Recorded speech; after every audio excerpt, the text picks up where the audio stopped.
so grand. From the reaches heights to Tour de France, you conquer every land with courage and resilience. ሰላም ከመይ ትኾኑ ክቡራት ተኸታተልቲ ሲኤም ኤክስትራ ሾው ዕለታዊ ዜና ስፖርት ሒዝና ልኩም ቀሪብና ኣለና ንምክትታልኩም ብኽብሪ ንዕድም ክልተ ኤርትራውያን ፕሮፌሽናል ተቐዳደምቲ ኣብ ኢጣልያ ንመበል 105 ጊዜ ዝተኻየደ ኮፓ ቤርኖቺ ብዝብል ቅጽል ስም ዝፍለጥ ናይ ሓደ መዓልቲ ውድድር መምስ ክለቦም ተሳቲፎም ነይሮም። ነዚ ናይ ሓደ ሓይሊ ፈረስ መዐቀኒ ዝነበሮ ውድድር ተቐዳደምቲ ኣብ ጎደናታት ሌግናኖ 174.34 ኪሎ ሜትር ርሕቀት ሸፊኖም ዝመጽእ ዓመት ናብ ሙቪስታር ክሰጋገር ምዃኑ ዝሕበረሉ ናትናኤል ተስፋፅዮን ናይ ክለብ ኤሌክትሪክ ከዓ ነቲ 1969 ሜትር ብራኸ ዝነበሮ ብሓደ ደቂቃን 27 ካልኦት ብምዛም መበል 37 ደረጃ ሒዙ ኣትዩ። ነቲ ኣብ ሰዓት 45.447 ፍጥነት ዝነበሮ ድማ ኣባል ክለብ ኣስታና ካዛክስታን ሄኖክ ፑልብራን ምስ 11 ደቂቕን 8 ካልኦትን ግዜ ድሕራ ዝኣተወ ሻም ናይቲ ጉጅለ ብምዃን መበል 100 ተሰሪዑ። ነዚ ውድድር እዚ ቤልጂማዊ ተቐዳዳማይ ኣልፔሲን ዲክኒክ ቤልጂማዊ ስታን ቫን ትሪክት ስታብ ብ3 ሰዓትን 50 ደቂቕን 10 ካልኦትን ግዜ ቀዳይ ኮይኑ ዛዚምዎ። ኣብ ቀጥታ ውድድር ዝተረትዑ ፈረንሳዊ ኣሌክስ ባውዲን ስፓኛዊ ሮጀር ኣድሪያንካ ካልኣይን ሳልሳይን ኮይኖም ተመራሪሖም ውድድሮም ፈጺሞም።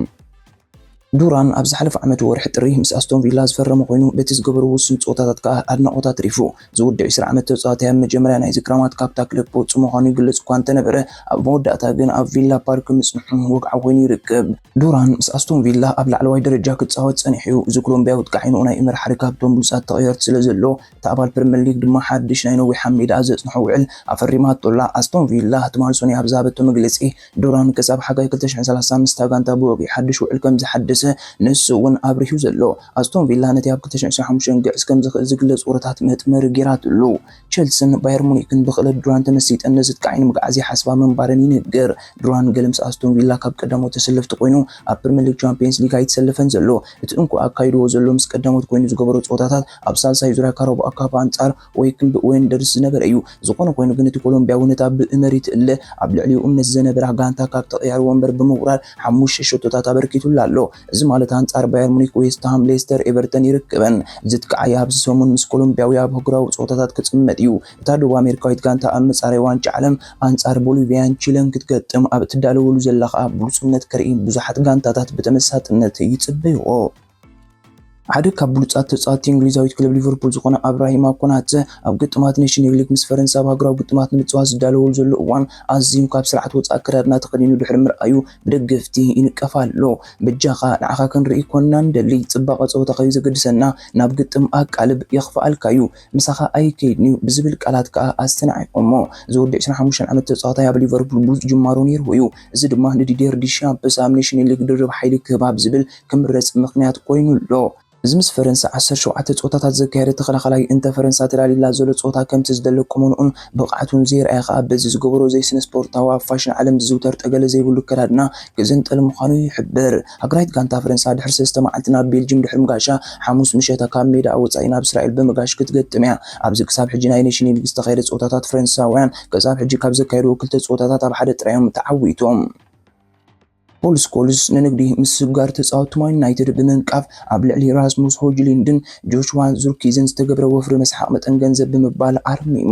ፖል ስኮልስ ናይ ቅድም በዓልቲ ታሪኽን ብልጽትን ክለቡ ኣብዚ እዋን ዝተጻወትን ምፍራም ዘደንጹ ገንዘብ ከም ዘውፅአትን ይኣምን። ብተወሳኺ ብዛዕባ ዓቕሚ ሸቶታት ሆይሉንድን ዙርኪዝን ከምኡውን ኣብ ሓጋይ ዝተመልኡሉ ማኑኤል ኡጋርተን ማቲስ ደሊክትን ኩሉ ግዜ ስርዓት ቀዳመይት ጋንታ ዘይምዃኖምን ስክፍቱ ገሊጹ።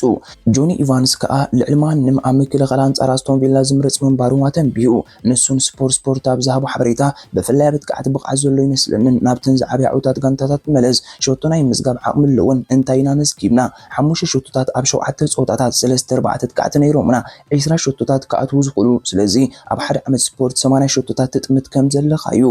ኣብ መስመር መጥቃዕቲ ማን ዩናይትድ ከምኡ ይረአኒ ዘሎ ሆይሉንድ ኣስተዋጽኦ ኣለዎ ድዩ ከም ዝንፈልጦ መጠን ገንዘብ ሂብካስ ልዕሊ ማንም ግን ገለኻ ካብቶም ኣብታ ጋንታ ባይታ ክረኽቡ ይከኣሉን ክብል ስምዒቱ ራጊፉ። ዩናይትድ ኣብ ክራማት 2022 ተናጋ ሰልጣኒ ጌራ ካብቲ መርጾ እንዳሓር ልዕሊ 600 ሚልዮን ፓውንድ $785 ሚልዮን ኣብ ተጻወቱ ወጻኢታት ጌራ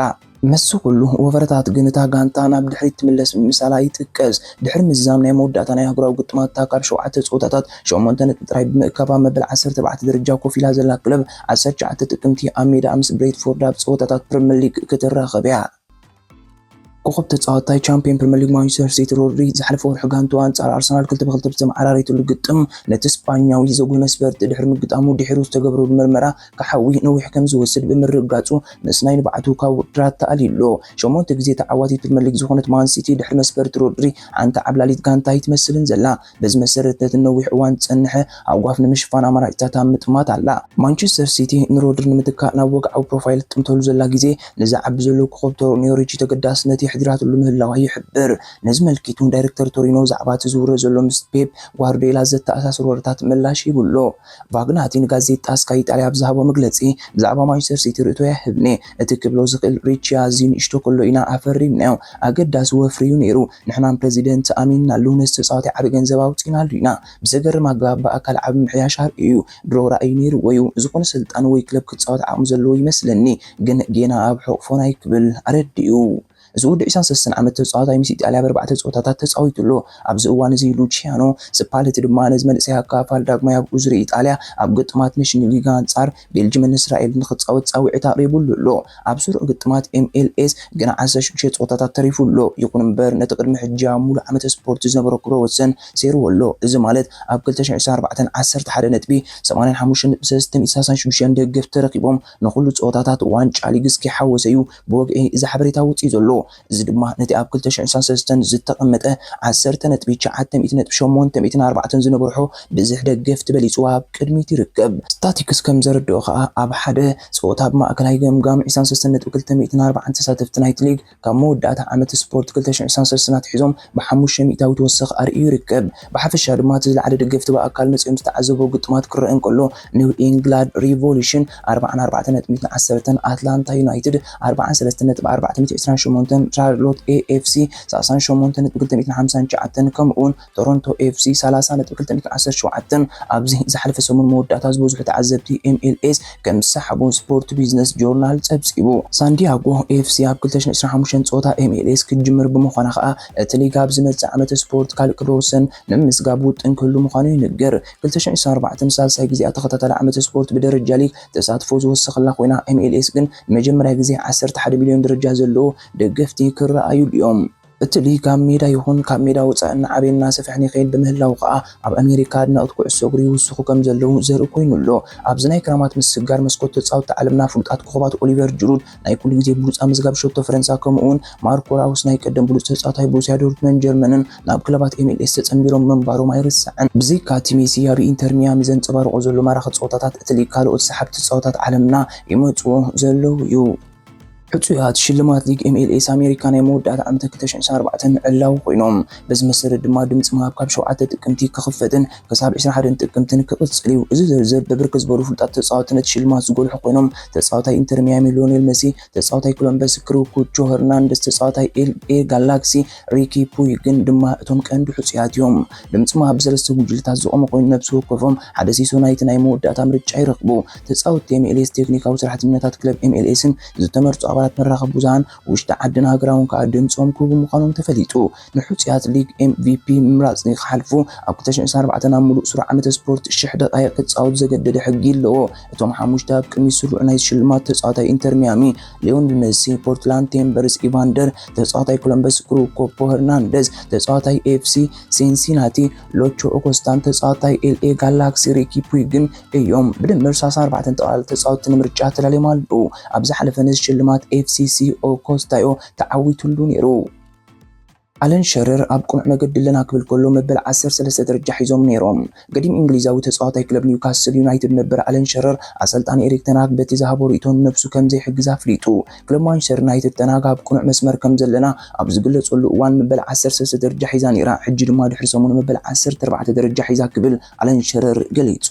አለን ሸረር ኣስዒቡን አሰልጣን ኤሪክ ተናግ ነፍሱ ዝሕግዝ ዘሎ ኣይመስለንን ኢሉ ስፓኛዊ ተጻዋታይ ክለብ ሪያል ማድሪድ ዳኒ ካርቫሃል ብዘጋጠሞ መግዳእቲ ኣብ ዝመጽእ ዓመታዊ ወርሒ ጥቅምቲ 2025 ና ሜዳ ክምለስ ይባሃል ኣሎ